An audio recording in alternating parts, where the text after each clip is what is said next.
So we saw our first atomic bomb being dropped on Berlin in the last video by Scotland, and I don't think we expected that. It seems like Scotland has kind of played that almost that good guy role for the most part. I don't think. Well, I don't know. It's always hard to say that because I remember all the offensive wars that they declared and all the people that they destroyed. But yeah, there's a war going on in modern day German lands. And we may just very well see the same sort of effects, I guess you could say, that we saw with Carthage. Because Byzantium and Carthage launched out into war. Obviously, you know, Byzantium did a lot of damage, took out a majority of their fleet, took out a lot of land units. We could see that same thing with Scotland, where they destroy a bunch of the German military, and then someone like Poland joins in, or someone like Hungary joins in, and that's like the final blow. I wouldn't be surprised if we see that, because Scotland has a lot of units coming. They're reinforcing it with a lot. They've got open borders through all these nations, so that won't be an issue. And it looks like they're going really, really hard for Germany. They are reinforcing. There's tanks coming. There's modern infantry. There's Marines. I mean, if they decide to really go hard for Berlin, then they will be able to take a lot of units, and it's very likely that they will probably even actually what happened there? Someone just kind of blew up. I'm not sure, but yes, it's very likely that someone else will declare the war, and I'm thinking it would be Poland, because I think Hungary and Germany have had a good friendship for the most part. They've had friendship. Celts have built the Manhattan Project. So they've been on pretty good terms so far in this campaign, but we don't know how much longer that may be happening. We'll see. And Hungary's got a lot of troops, so either Hungary or Poland would be a big factor if they were to do something like that. Milan is pretty much going to survive now that Byzantium is just pieced out right now, so that's good for Milan, I guess. And now they're actually approaching with a settler. They're going to go try to settle some lands. We'll see where they go, though. Maybe, I mean, there's still spots in the map. If you can find a way through the massive empire of Russia, there's actually one small tile you can get through here, but that's it. In terms of, like, land, that is it. Now, you have to get open borders through Russia if you want to get acquired to this land, or if you want to get anywhere close to this land, which is cool. I love that Russia's kind of blocked off this uncolonized territory, besides with Hungary, which I'm shocked that, by the way, no one's destroyed that. I'm surprised Catherine's allowed that. And then there's like the middle of this Sahara Desert where just nobody's here, but you are going to be in the middle of just a cluster, because you've got Songhai, Egypt, and Spain all around you. I mean, you probably wouldn't keep that city for very long, to be honest. So that's maybe why. Norway was not embargoed, but Songhai was. Oh, I wonder why. I don't think so. No, there wasn't a lot of people embargoing, or there wasn't a lot of people trading with Askia as it was, so I'm thinking that's probably been why. Ramsey's plotting against Stephen of Hungary. That would be an interesting one to pop up. That would be an interesting war. Yeah, that would be, I don't think they'd ever get into any sort of major conflict, but yeah, no, we'll have to wait and see. Who's attacking Copenhagen here? Did Copenhagen get nuked? Yeah, it did. It did. Germany must have nuked it. It must have been Germany, right? Yes, because I think Germany had an atomic bomb, so boom. They returned the favor towards Copenhagen. And is that all we've seen so far in terms of nuclear exchanges? There's some pillage tiles here, but there's no nuke dropped. So there you go. Scotland started it. So I guess I can't blame Bismarck there for dropping it on Copenhagen. Although Scotland dropped it on their capital, whereas Copenhagen was not at all the major Scottish city. It's probably the best city they could attack, though. The Goths have declared war on Venice and Iceland. Watch it, Venice. You better run right now. Because Iceland's got their land, their island here, and they are not afraid to. Do they have bombs? I bet you. Oh no, that would be hilarious if they did. I want to see Iceland with like nuclear missiles and just launching that shit just anywhere. Boom, nuking Egypt from all the way across the map. I think they technically could. I don't think they have. It's probably can't. They probably don't have that much reach, but still, that would be pretty hilarious. Okay, what do we have? Theodora plotting against Napoleon, and she's launched a sneak attack against somebody. We just don't know who it is just yet. Yeah, Scotland is gonna go in hard here. Now let's watch how many units does Germany lose in the process. I think Scotland has another bomb. I don't know why they're not using it, though. If they were to take over Berlin, that would probably be enough Okay, so Scotland is losing units at the same pace, I think, as Germany, but obviously Robert has more units to reinforce his front lines. Germany has no units to reinforce their front lines. This is it. They're going for the defensive here. They're going on the defensive. Vienna is completely undefended by any units. Hamburg only has one artillery unit, which is actually well placed because he can attack the rocket artillery or the marine. And then they're really surrounding the capital. Here's the big one. Well, Poland declared war. That's the one that we're focusing in on. Seems like units are moving around. Usually the AI tends to not move their units around for the most part when they're in defense mode. When they're thinking about a war, they'll start to move them up. Like Russia, if we go to Russia, they probably won't move their units too much around. They like to stick their units surrounding their cities. So we'll see. They definitely destroyed a few units right there in that process, and they're approaching Berlin. They're getting closer and closer. I mean, in order for someone like maybe Poland or Hungary to join in, obviously Ramses has won this, then we're going to need to see Germany down to like 3 units at most. I'm thinking. That's probably the only way we'll see something like that happen. It is almost turn 500. We are very, very close to turn 500. So we'll see. How much longer do we have here? Okay, so I keep a timer. Looks like we are still a ways away. We'll see. I'm gonna see exactly. Well, let's check right now.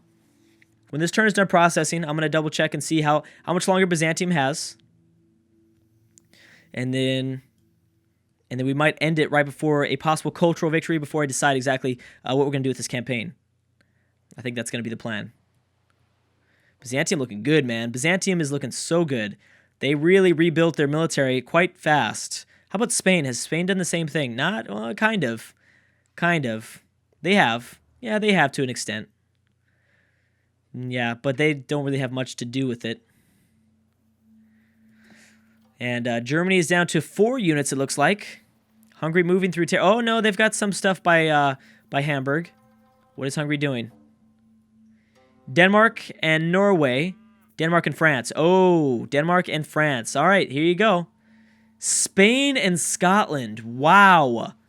Wow. All right. Well, that's an interesting one. Even though there's probably no war that would I think appear from that. Actually, yes, there is. Oh my goodness, that is bad. There's a direct line of conflict right here. There's a road leading straight up into between these two cities, and Scotland already is prepared for that. They could probably ignore Germany if they wanted to. Whoa. Okay, well, hold on. Before I get distracted, let's check on Byzantium. 6 turns away. They are 6 turns away. Let's also double check on Egypt. Yes, I know I'm gonna have to slap a city down. So they're already influential with Russia. Russia tried their best, but they weren't able. Their best wasn't enough, I guess. And now let's check on Egypt. Falling with the Netherlands, I don't know why. Yep, yeah, they're still 17 turns away from Scotland, and that was the deciding factor right there. 17 turns away from Byzantium too. I don't know how Byzantium was able to do it. So technically, the campaign would end turn 503. So I'll probably stop this video about 502. Let's continue to see exactly what wars play out, though. I do want to see that. All right, so what is Scotland going to do? Scotland now has, they're in a difficult situation. It looks like they didn't care that Spain declared war on them. They're still going after Germany. Now, the thing is, there's a lot of Scottish naval units, ships and stuff like that, off the coast of Iberia, here, as well as just south of the Rock of Gibraltar. They've got things in the Mediterranean. So this is a big, big naval war. Big naval war, and this is probably the best of the Western powers going at it, to be honest. Spain and Scotland, that's the best of the Western powers. Byzantium, I wouldn't really consider them Western Europe. And then Egypt, Russia, they're, off to the east, I guess. Poland, same thing. So yeah, I mean, this is it for the Western world of this map. This is I mean, I don't think there's going to be any big city exchanges or anything like that, but still a pretty big deal. I mean, Spain could solidify their dominance as the major naval power, at least in the Atlantic Ocean, and maybe that's what they're trying to do. Because Scotland's fleet is so divided because they've been involved in all these wars and they've been trying to launch all these sneak attacks, that could be bad. that could be disastrous. But at the same time, they're still pushing for Berlin, so they're sticking to their guns, and they're continuing to push to take this German capital. Germany is down to some units. Hungary is surrounding Hamburg for some reason. Again, if they were to break that open borders agreement, they'd get popped back towards Venice. So I don't think that the AI, and I think the AI realizes that, so I don't think they're trying to actually attack Hamburg. Maybe they're trying to defend it. Actually, oh my goodness, maybe that's what they're trying to do. Or they're going to attack Spain. If they don't attack Spain or attack somebody within the next like several turns, then Hungary is literally trying to protect Germany here, which is hilarious. I've never seen the AI do that. That is beautiful. This is the most romantic thing I've ever seen. I mean, they're not trying to, but yeah, I mean, that is what is going on. Scotland cannot physically take Hamburg at the moment with every single unit here. That is one of the most romantic things I've ever seen from an AI. I know it's a weird thing to say. I know it's like a weird way to put it, but like, just one of the friendliest things. I've never seen the AI do that before. No way. I guess Germany and Hungary, and they've been friends for a really long time. Again, if they don't, that's only if they don't declare war in the next like 4 or 5 turns. Let's see what Hungary does here. Let's see if they keep them around in Hamburg or if they move them. Okay, so they've somewhat moved them, but still, it's the thought that counts. There was a moment there where they stopped, and Berlin is down to 2 artillery units. This rocket artillery is running away, and Berlin might fall here to Scotland. What is going on in the Atlantic? Oh, so they have grouped together. They have grouped together a lot of their fleets. I believe the submarines in the Mediterranean are starting to get destroyed. It's slow, though. It's a very slow process. Banning of gems and the world's religion of Buddhism. We'll see if that passes. All right, so I got to keep an eye on all this stuff. So I believe Spain goes first. Let's watch Spain. I think it's Spain, and then we'll have to see all the different fronts because Scotland is fighting. They're like a major part of the storyline. Scotland has been easily, I would say, if I have to give an award, the most entertaining civ, it has got to be Scotland. Byzantium is a close second, a very close second. But because Byzantium really only had one moment there of entertainment when they were destroying the Roman Empire and the Italian Peninsula, besides that, it's been all Scotland. Scotland went after Scandinavia, modern-day Norway. They went after Norway. They tried several times. They didn't take it. They went after England. They took over England. They took over Copenhagen of Denmark. They divided up here. They dropped a nuke on Berlin. I mean, Scotland has been easily probably the most entertaining AIs I've ever seen in an AI-only campaign, by far. Like, they've always been in the news. They've always been in the commentary. I'm shocked. There's never really been a boring moment in Scotland. We've always been focusing in on them, even from the beginning. Just them settling here in Norway was like, wow. I remember talking about them just like super early on because it was such a good settlement for the Scottish AI. So yeah, I mean, easily, by far, the most entertaining AI I've ever seen, which is so cool to finally see that. People we like to visit. We all like to visit BAM, Theodora, number 1 at 19, influential status, and then it's Ramses with 18, just a little bit too far behind, tied. They're not going to catch Scotland or Byzantium. It's turn 500, and I'm going to end this in 2 turns, and we'll see what we want to do. The Goths are at war with Germany, and you know what? The Goths have allowed open borders through Hungarian territory so they could attack Vienna. Okay, so maybe they're not as friendly as we thought, although they're still protecting Hamburg. They technically are. They are still protecting Hamburg, and Germany's in a tough spot. They're also going to get some help from the Goths, the Scottish will. So we'll see what happens there. Again, I'm very, very shocked that no one else has declared war on Germany just yet. I could have swore Poland would do it. I don't know what's going on in Poland's mind, though. They could be thinking a multitude of things, I guess, right now. France and the Celts finally peaced out. And actually, it was because France was pressing forward against the Celts. And look at that. Look at that citadel. Oh, that's cold, Isabella. That is cold. You guys were working together for a while there. Not anymore. Now, what's going on with this Scottish fleet? Okay, so they're being destroyed because of all the rocket artillery and stuff like that. What about in the Mediterranean? They're trying to attack Sardinia. But there's a Spanish fleet of submarines that are going to be able to do some damage if they decide to do that. Byzantium has once again become a powerhouse. Look at that. Look at that. Look at what's protecting Rome. Jeez. They might launch an attack soon on Venice or Milan. one of those two nations might be attacked very soon. Turn 501. Let's go one more turn here. Let's see what happens. Let's see what happens. One more turn. Hungary looks like they might be attacking maybe Denmark or somebody. I am not sure. Did they get nuked? No, just for some reason these rocket artillery are in the yellow. I thought they might have gotten nuked again. Scotland holding on to... I know they have more atomic bombs. They're just not using them for some reason. Scotland getting... They're taking some damage. They're definitely taking some damage. The Goths, are you going to continue to press forward, or are the Germans going to hold on? The Germans are... I mean, they're doing a good job. They're holding on against... holding off the Scottish military, which is a big deal. Scottish military and the Goths. And this is with being nuked. This is with losing a city to Russia. I mean, they're doing a good job. Hungary's been helping them a little bit. Although Hungary is not, at the same time, Hungary allowed the open borders agreement with the Gothic Empire. So you got to remember that too. That was also not a cool move. Not a cool move. So this is actually about the perfect time. We're not too early from ending it here. But again, like I said, we're going to figure out. Let's see what happens with Scotland. They continue to press forward with Berlin. They could technically take this. I think they could.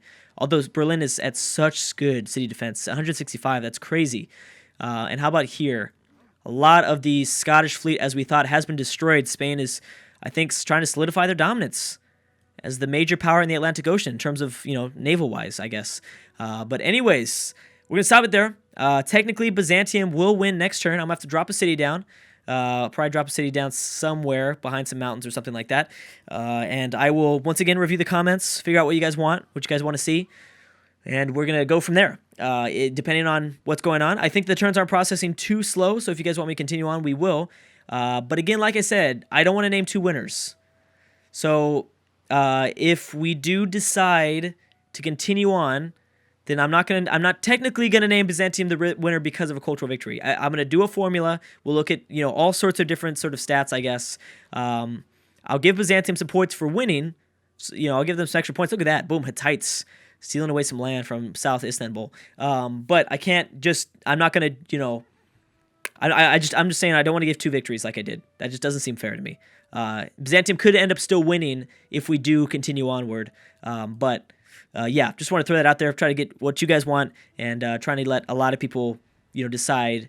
That's why I kind of waited so long. I know I talked about this like 2 or 3 days ago, but I wanted to kind of let a lot of people decide and try to figure out what we want to do with this campaign. But anyways, guys, thank you so much for watching, and I will see you guys next time.